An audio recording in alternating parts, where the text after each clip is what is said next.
and today I figured I would take you guys on a foraging tour. It is spring here in central Missouri. We are April 16th today. Technically past our last frost date, so a lot of things are in bloom, and this is the time to look for the first choice edibles and medicinals of the season. Mother Nature is amazing at providing us with the things that we need, foods and medicines and stuff like that. So today is mainly just walking around, seeing what we can find, harvesting anything that might be available, and again, like I said, keeping track of what's coming up. So there are several things that you want to keep in mind when you're going foraging, things that you're going to need to bring with you. First and foremost is a container of some kind. I like to use a mesh basket so that any seeds of what I'm collecting or any spores, if I find mushrooms, can fall through and continue to populate the area. Second thing that you're going to need is some sort of cutting tool, a sharp knife or a pair of scissors. Most of what you're going to be harvesting is something that you don't want to damage too badly. And thirdly, and most importantly, some type of protection. If you're going out into the woods, either bring a friend, bring a dog, or like me, bring some bear spray. You never know what you'll run into. Of course, the most important thing to make sure that you have when you go foraging is knowledge of what you're looking for and permission to be where you are hunting. Right here behind me, as you can see, these big giant leaves, these are May-apples. Now, this is the time to find them. There is nothing on the May-apples right now. However, in a couple weeks after the blooms have faded, they will get a single small fruit on them. Those fruits are not edible raw. However, they do make one amazing jelly. May-apples are one of the easier things to spot as they look like giant patches of little palm trees or umbrellas. And when you find them that split, they will have one bud that eventually will open up into a flower and then turn into a fruit. Now, growing just a little bit up the hill from this May-apple patch, you can see this vine right here that has these little tiny flowers on it. That is a gooseberry bush. This is a nice time to find them because sometimes it's hard to tell the difference between a gooseberry bush and a wild rose bush. However, this time of year when they're in flower, it's very easy to spot the difference.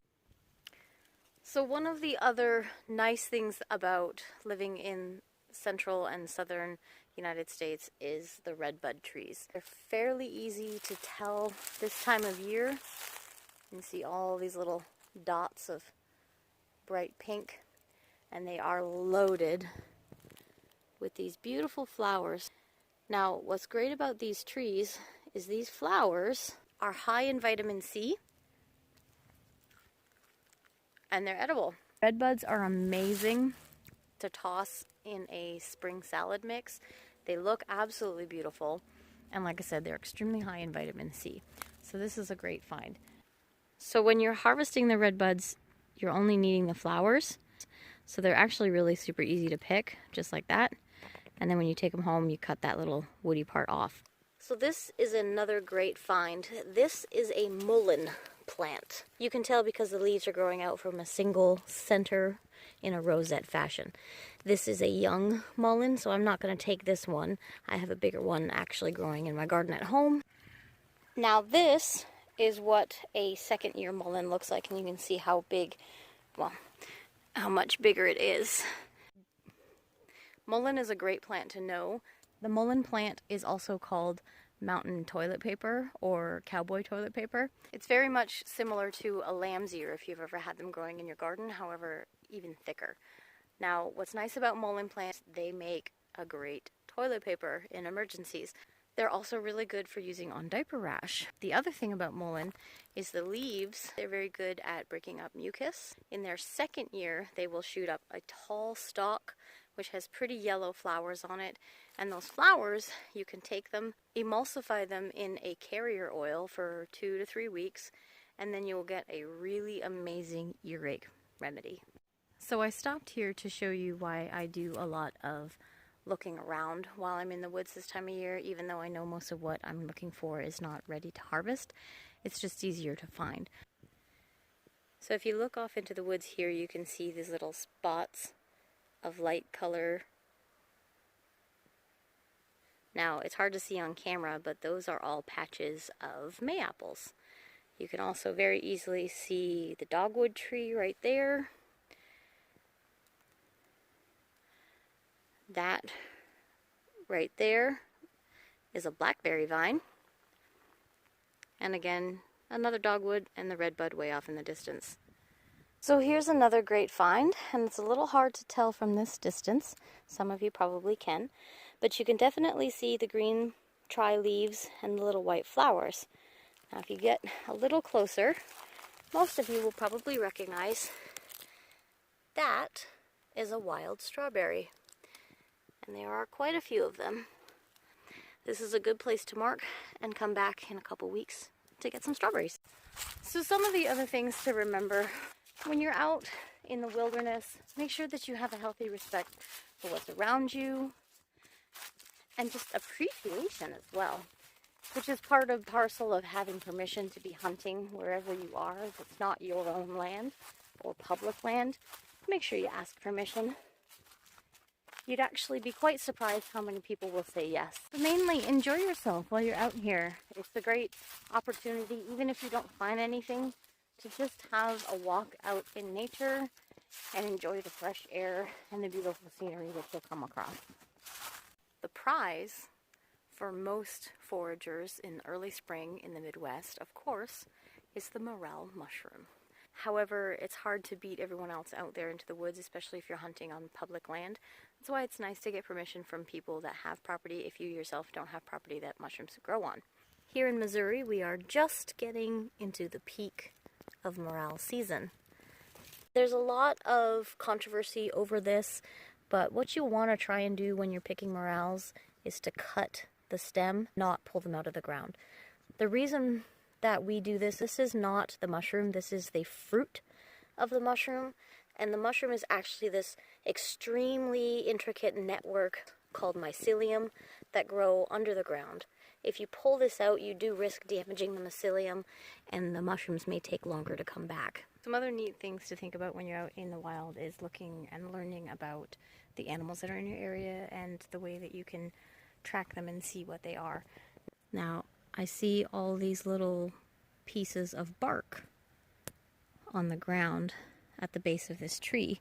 And if you notice on the tree itself how the bark is peeled off, you see these paler spots. Now, a lot of people would think that is a deer rub. However, if you look closely, you see these little divots right here and here. They're all over. The more you look, the more you can find. That is the sign of a giant red-crested woodpecker.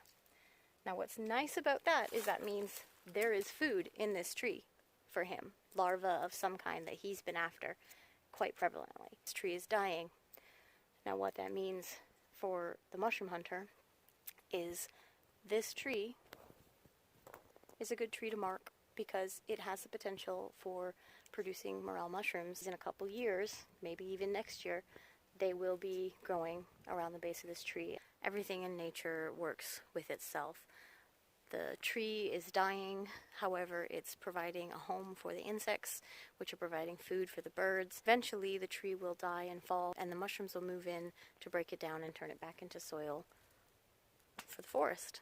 As a forager, you are an intruder on that system, so you have to have a little bit of respect for that system. So when you find something, you want 1/3 for yourself, 1/3 for Mother Nature, and 1/3 for the animals that may potentially feed off of it. Now, of course, sorry, the pigs are being crazy pigs. They're trying to get my attention. What you guys doing? Yeah? Of course, in the woods is not the only place that you can forage for food. In fact, actually, very little will grow in the woods compared to what grows in an open field. Now, right here in this section, I have two that are notable. This here that you can see looks fairly familiar if you've ever done any vegetable garden. Most people may recognize what that is. And yes, that is a wild carrot. They are edible, but they don't get as big of a root. Now, right over here, looking fairly similar, but quite different when you actually get close, this is yarrow.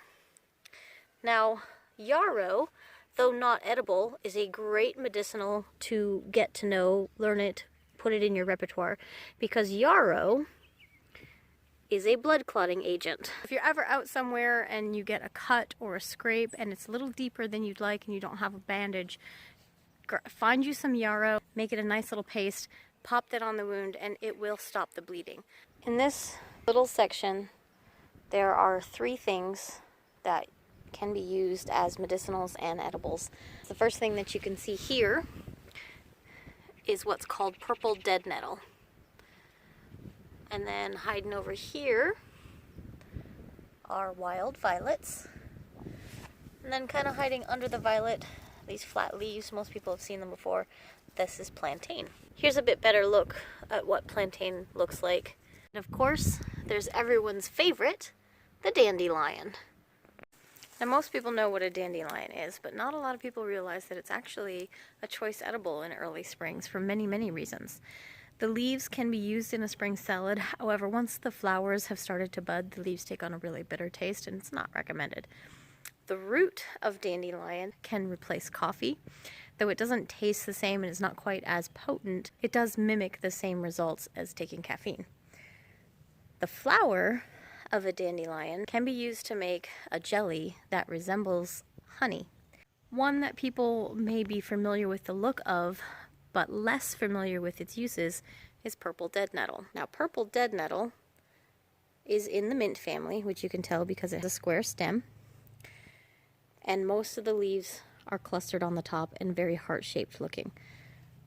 Purple dead nettle is not an edible, but it is a medicinal. So you would pluck all the leaves and remove them and put them into a boiling water to steep for a tea. You can also dry them and save them in mason jars to use as tea when they're not found fresh in the yard.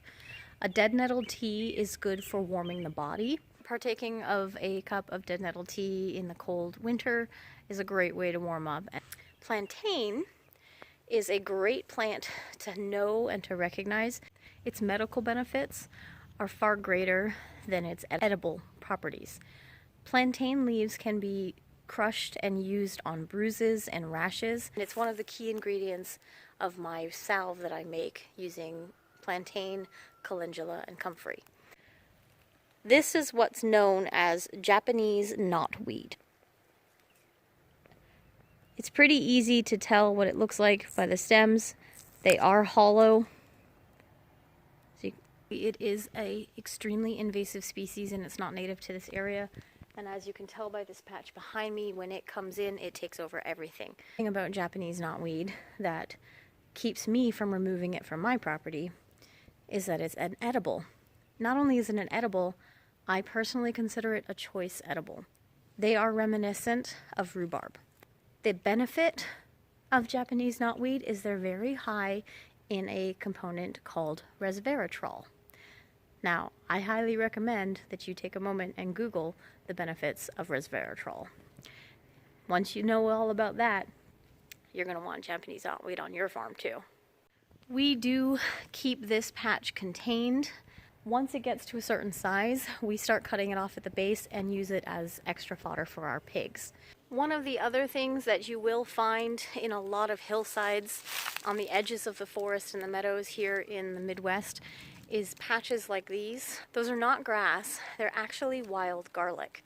You can use these kind of like chives or green onions, and they give you more of a garlicky taste as opposed to an onion taste. This is what the garlic grass looks like, and as you can tell, it does very much look like chives or little clumps of onions, but when you break it, you can very distinctively smell garlic. 2 other choice edibles that you might be lucky to find are wild asparagus and cattails. Most people might be thinking cattails. There are 2 things that you can do with cattails. The first that we prefer to do is this time of year we go through and we pluck them out of the pond, and you want to make sure that you get deep down because you want that lower portion. That bottom foot section of the cattail is completely edible and it tastes like asparagus. If you were to cut it off, take the outside layer off because it's usually a little chewy and tough, and then we saute it in a pan with some butter and some salt, and it is amazing and it's so prolific. you could feed an army off of a pond of cattails. Something else that you can do with cattails that I personally haven't tried is when they get the heads on them, you can take those and grind them up and use them as a flour substitute. So one of the best recommendations that I have for anyone that's going out foraging, when you're going out into the wild to forage, don't just go for one thing. There are so many things that are out and about at the same time. If you're gonna bother making the trip, get as much as you can. And as you've seen, don't resign yourself to just being in the woods. I know I just threw a lot of information at you guys, but this was just a quick kind of walk through of some of the things that I look for this time of year when I go out on my foraging trips. I will go into depth on each individual thing just to get you a little bit more details of what their uses are, how to use them, how to harvest them, and all that fun stuff. So make sure that you stay tuned and look forward to seeing some of those videos in the next couple weeks. I had to throw a little stop here as I'm walking past our market garden. Our potatoes are coming up. That's a super exciting sign to me. That means we are about to get into full swing market garden season. Well guys, it is starting to rain here, so I am going to go ahead and sign off for the day. Please give us a thumbs up and don't forget to subscribe so you can follow along on all of our adventures here on the homestead. Thanks again for watching, guys. I look forward to seeing you the next time, and don't forget, get your hands dirty.